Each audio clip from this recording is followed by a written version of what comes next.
Brazil জিতেছে, নেইমারও ফিরেছে, তবে ভক্তদের রাত জাগা এখনো বাকি। গ্রুপ এফ এ শুক্রবার একই সময় ভোর 5টায় জাপান, সুইডেন আর তিউনিসিয়া, নেদারল্যান্ডস। 4 দলের 2 ম্যাচ, কিন্তু ছায়া হয়ে দাঁড়িয়ে আছে এক নাম, ব্রাজিল। কারণ এই গ্রুপের রানার্স আপের জন্য অপেক্ষা করছে সেলেসাওরা। তাই পয়েন্ট, গোল ব্যবধান, টপ 2 সব হিসাবের ভেতর লুকিয়ে আছে এক ভয়ঙ্কর প্রশ্ন, যে কে যাবে কার্লো আনচেলত্তির ব্রাজিলের সামনে। এবার একটু ক্যালকুলেটর নিয়ে বসুন। গ্রুপ এফ এর জটিল গাণিতিক সমীকরণটি মূলত নির্ভর করছে 3টি প্রধান ফলাফলের ওপর। ইকুয়েশন নাম্বার 1, জাপান যদি সুইডেনের সাথে ড্র করে 5 পয়েন্টে পৌঁছায় এবং ওদিকে নেদারল্যান্ডস যদি তিউনিসিয়াকে হারিয়ে দেয়, তবে দ্বিতীয় স্থানটি জাপানের ভাগ্যেই জুটবে। আবার জাপান ও নেদারল্যান্ডস দুই দলই নিজ নিজ ম্যাচে জয় পেয়ে 7 পয়েন্ট অর্জন করলেও গোল ব্যবধানের টাই ব্রেকারে ডাচদের চেয়ে পিছিয়ে থাকলে জাপানকেই রানার্স আপ হয়ে সেলেসাওদের সামনে দাঁড়াতে হবে। ইকুয়েশন নাম্বার 2, নেদারল্যান্ডস যদি তিউনিসিয়ার কাছে অপ্রত্যাশিতভাবে ড্র করে 5 পয়েন্টে আটকে যায় এবং সুইডেন অন্য ম্যাচে জাপানকে হারিয়ে দেয়, তবে ডাচরা সরাসরি দ্বিতীয় স্থানে নেমে যাবে। এমনকি ডাচ ও জাপানিজ দুই দলই জিতলে নেদারল্যান্ডসকে গোল ব্যবধানে জাপান টপকে গেলেই ডাচদের সামনে পড়বে ব্রাজিল। ইকুয়েশন নাম্বার 3, সুইডেনের হিসাবটি বেশ সরল, কারণ তারা যদি জাপানকে সরাসরি হারিয়ে 6 পয়েন্ট অর্জন করে এবং অন্য মাঠে নেদারল্যান্ডস তিউনিসিয়ার বিপক্ষে ড্র বা জয় তুলে নিয়ে গ্রুপ সেরা হয়, তবে সুইডেনই দ্বিতীয় দল হিসাবে নকআউটে ব্রাজিলের মুখোমুখি হওয়ার টিকিট পাবে।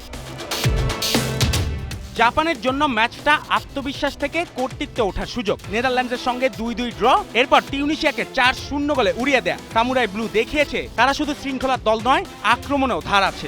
আর এড়ালেই 2002 সালের পর মাত্র দ্বিতীয়বার বিশ্বকাপের গ্রুপ পর্বে অপরাজিত শেষ করবে জাপান। সব প্রতিযোগিতা মিলে টানা 9 ম্যাচ অপরাজিত হাজিমে মোরিয়াসুর দল এই পথে ব্রাজিল ও ইংল্যান্ডকেও হারিয়েছে। শেষ 9 ম্যাচে 6 ক্লিনশিট, সঙ্গে 19 গোল। এটাই বলে দেয় জাপান এখন ভারসাম্যের আরেক নাম। অপটা সুপার কম্পিউটারও জাপানকেই এগিয়ে রাখছে, যেখানে জয়ের সম্ভাবনা 51.9%।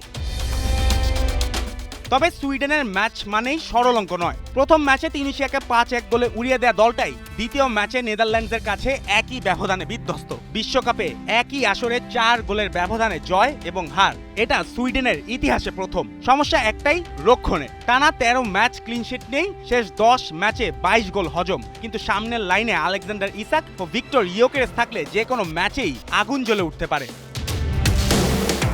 অন্যদিকে নেদারল্যান্ডসের সামনে বিদায় নিশ্চিত হওয়া তিউনিসিয়া, কিন্তু ডাচদের জন্য ম্যাচটা আনুষ্ঠানিকতা নয়, গ্রুপ জয়ের যুদ্ধ। জাপানের সঙ্গে পয়েন্ট সমান হলে গোল ব্যবধানই হতে পারে সিংহাসনের চাবি। সুইডেনকে 5-1 গোলে হারিয়ে ব্রায়ান ব্রবি, কোডি গাকপো, ডি ইয়ংরা দেখিয়েছেন অরেঞ্জদের আক্রমণ কতটা ক্ষুধার্ত। অপটার হিসাবে এই ম্যাচে নেদারল্যান্ডসের জয়ের সম্ভাবনা 83%, আর তিউনিসিয়ার জন্য এখন শুধু সম্মান বাঁচানোর লড়াই। 2 ম্যাচে 9 গোল হজম, জাপানের বিপক্ষে shot on target 0। Harvey Renard এসেও ক্ষত ঢাকতে পারেনি। তাই গ্রুপ এফ এর শেষ রাতে গল্পটা পরিষ্কার, কে শীর্ষে উঠে মরক্কোর পথে যাবে আর কে দ্বিতীয় হয়ে ব্রাজিলের হলুদ দেয়ালে ধাক্কা খাবে। বিশ্বকাপের সৌন্দর্য এখানেই, কখনো 90 মিনিট শুধু ম্যাচ নয়, পরের যুদ্ধের দরজাও খুলে দেয়। জুবায়ের নূর, 71।